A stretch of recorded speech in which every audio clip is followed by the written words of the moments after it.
Hey everyone, I want to come in and send a little video blog rather than a written blog today, just a way of changing things up a little bit.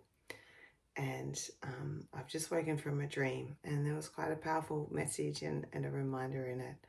And I won't go into the story of the dream, but it was inspired by two things. One is a situation in Aaron and mine's life that is really challenging, and it's been challenging for many years. And it's not to do with us, but because we're in relationship with it and we're in relationship, it could easily flow into our relationship because it's a very challenging situation. So that was the first influencer. The second influencer was I woke up in the middle of the night just wide awake, and I knew that I would need some like a gentle audio, inspired audio to go back to sleep, which happens really rarely. And Aaron's re-listening to one of Charles Eisenstein's book at the moment, so I put on an interview of his, and he's such a beautiful man. I'll put a link to the interview below, and if you haven't heard of him, look him up. He's a beautiful author, very inspiring, very deep, very brilliant and bright man who's alive on this planet at the moment, and we're blessed to walk the earth with.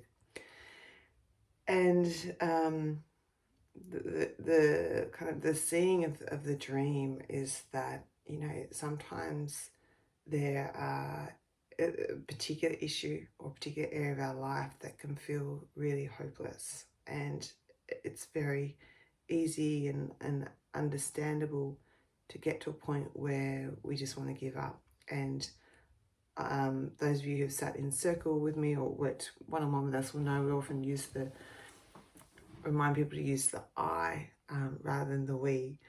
But I'm sharing it from the we from a conscious place because, there are things on the planet, environmental, destruction, racism, sex trafficking, they just feel so big, they're so big. What can I as an individual do?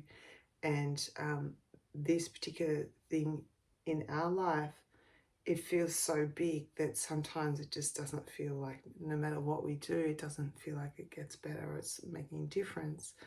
And the reminder from that dream is that, to hold that part of me that wants to give up, just hold her and see her and like, yeah, I get it. I get that it's so painful. It's just kind of would be easier to walk away and just let it go and go, you know what, it's too hard.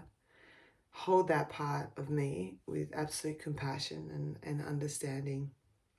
And then at the same time, that part of me that can't give up because it's too important, and that ultimately knows it has to get better because it's so important. And so for her, if it were to get better, how would I be in this moment, in this particular situation? Even if I, which is what happened yesterday, I found myself reflecting on one of these moments just yesterday, thinking, oh God, maybe I should have done this, or maybe I should have said that, and maybe that wasn't the right thing. So, but knowing in the moment I acted the best that I could, and yeah, it's true, I probably would act a little differently next time. And so guess what? I do get to act a little bit differently. And so keep moving towards that vision of love, that vision of unity, and keep going and noticing and making a really solid commitment to not, although it's natural that it comes up in Aaron and mine's relationship because we're so intimately involved, remember that we're on the same side of the fence, we're on the same team. And because it's such a delicate issue, it's so easy to